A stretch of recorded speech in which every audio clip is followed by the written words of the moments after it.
Greetings, I'm Nathaniel. I really like fantasy. So much so that talking about fantasy probably going to be a staple part of this channel. And I thought before I get too far with fantasy videos, it'd be nice to have a video that's a definition of terms of sorts of what I think fantasy is, just so everybody's on the right page. So what do I think fantasy is? Well, it's a subset of the speculative fiction genre, which is everything that isn't really exists. And fantasy, in a nutshell, I think is speculative fiction that doesn't have possibility to happen with fantastical elements.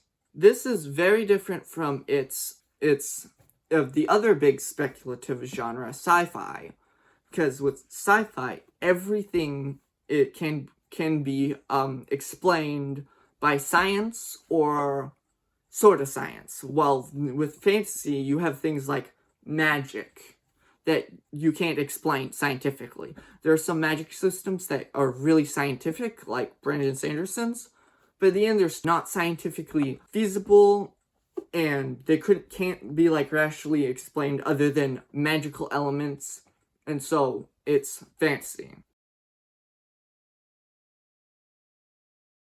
Now, another thing I think about fantasy is it's a genre that can eat other genres, and I'm not talking about subgenres, but I think some genres will override other genres. For example, you know how there's horror, another part of the speculative fiction group. You can have horror that's science fiction, you can have horror that's like cops, and then you can have fantasy horror. You just don't, when you go see a fantasy horror movie or a sci-fi horror movie, you don't call it sci-fi or fantasy, you call it horror. I think it's the same thing with fantasy, but not in the same way.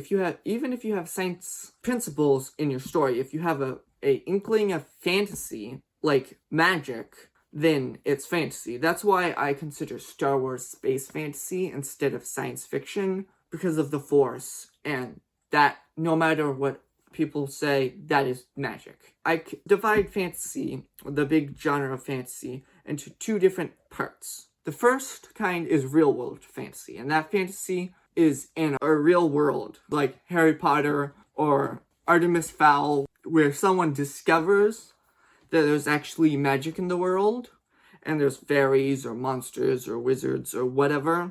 The other kind of fantasy is otherworld fantasy, and that's where where people build an entire different world with history and everything. These are stories like Lord of the Rings. Middle-earth is a huge second world fantasy.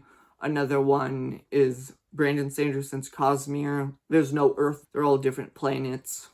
If you sit back and think, every single fantasy is either one of these, but you have to read carefully because sometimes they don't immediately tell you what kind, because you could have a book series with 4 or 5 books, and then in the 6th, they go to Earth. Now, I'm not saying that a real world or secondary world fantasy, that one is better than the other.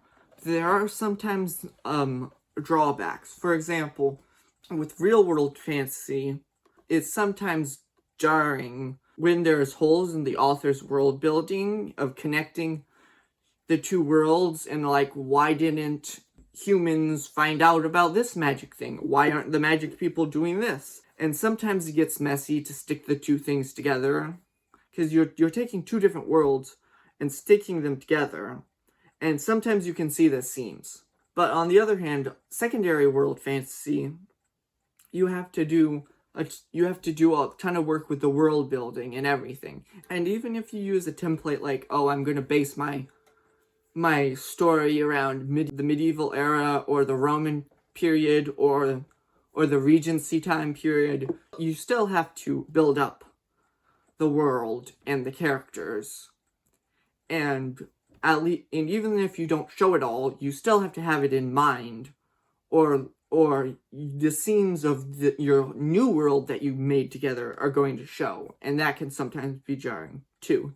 There are also a lot of subgenres in fantasy, such as sword and sorcery, or steampunk, or whatever else, and people constantly are debating where the lines are, and everyone you ask has a different opinion. I don't think I've read nearly enough of the wide range of genres to have any opinions on it. Just, I think the subgenres are useful to, if you finish reading a book and you really enjoy it, look around and see what people categorize that book as, and then look at for others in that genre. But those were just my thoughts of the fantasy genre in a whole. I hope you enjoyed the video. I'm going to be building off this in the future. And if you want more fantasy content, subscribe, because I have a lot of ideas. Bye.